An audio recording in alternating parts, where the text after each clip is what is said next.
I will present a case that we had in our cath lab.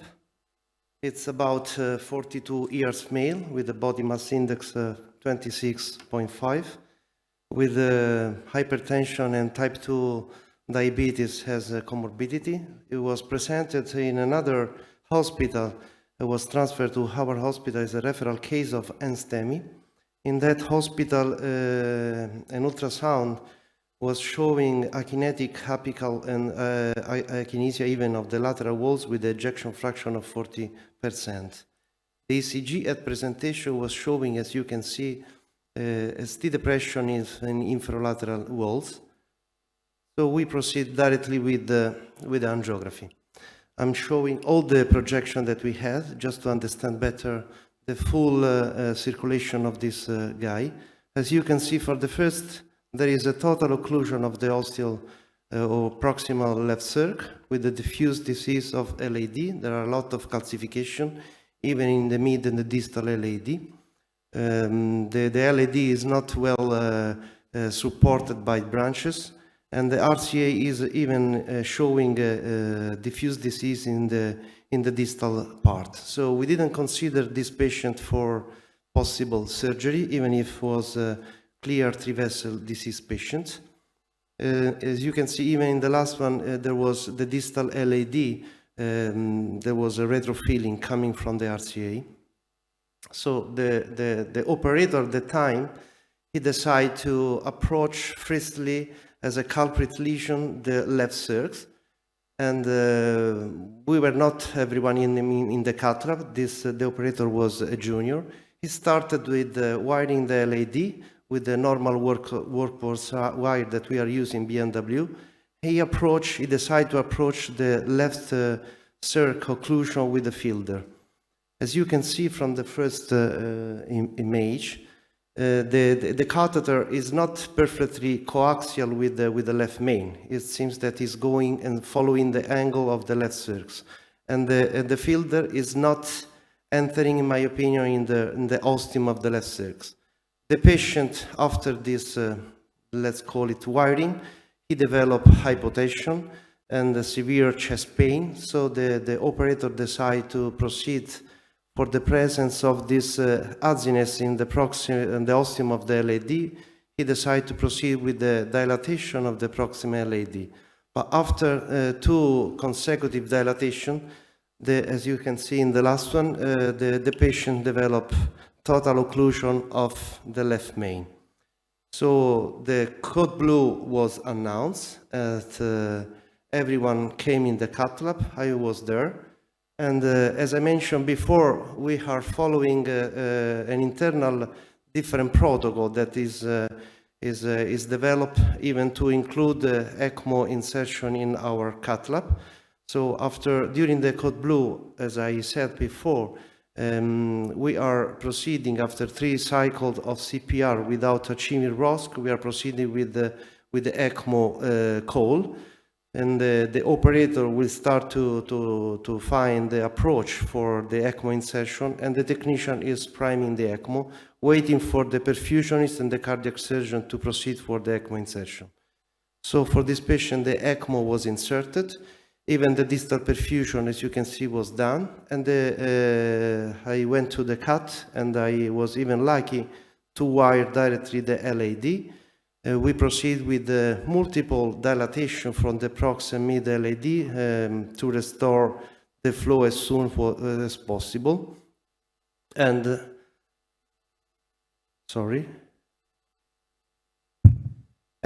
actually, this is what we achieve after multiple dilatation.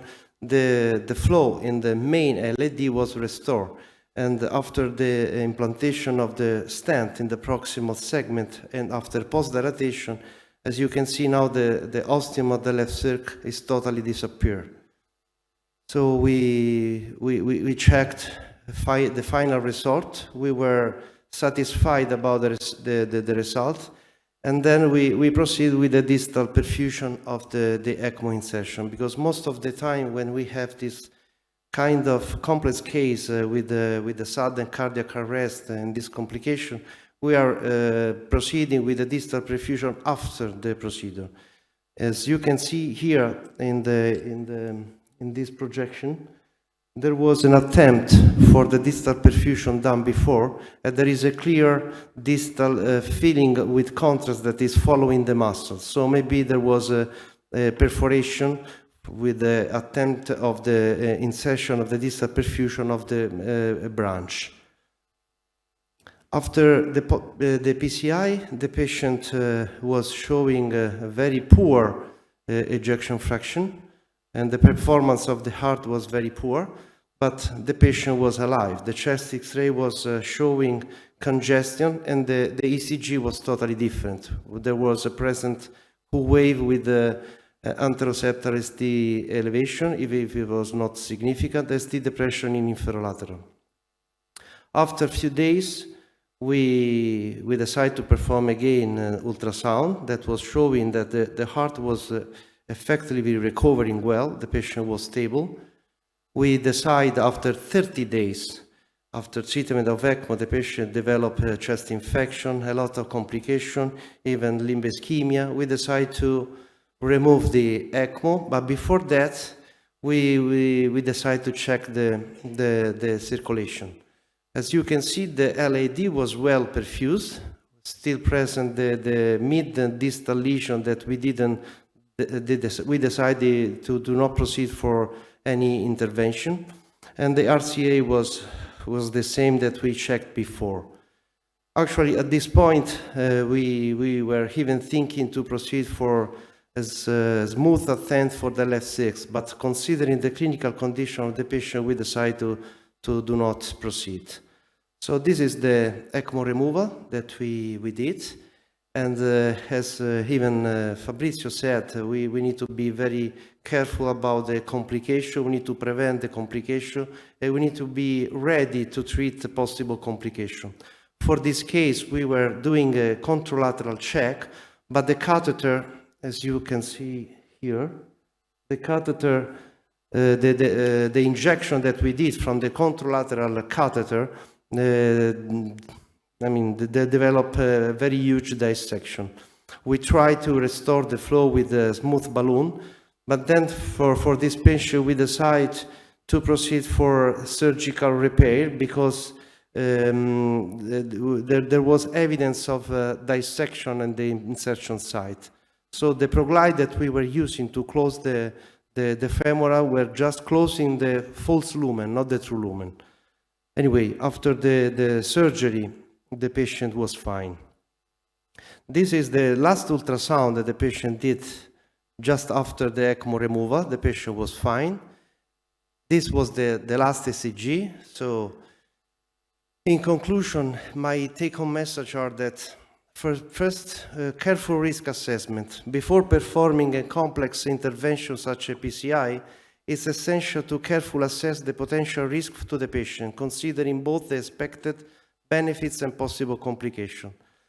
The personal preparation and training, the team should be involved in performing interventional cardiology procedure and must be adequately trained and prepared to handle emergency situations such as cardiac arrest.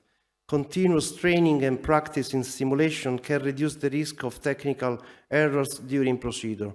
We are performing a lot of drills to prepare the team to be ready in this kind of procedure.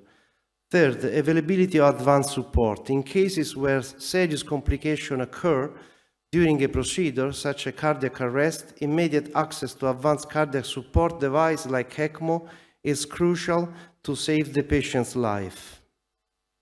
Ongoing risk-benefit assessment. If a severe adverse event such as cardiac arrest occurs during a procedure, it's necessary to reevaluate the risk-benefit ratio on the ongoing procedure immediately. In some cases, it may be safer to stop the procedure and opt for alternative therapies or to monitor the patient conservatively.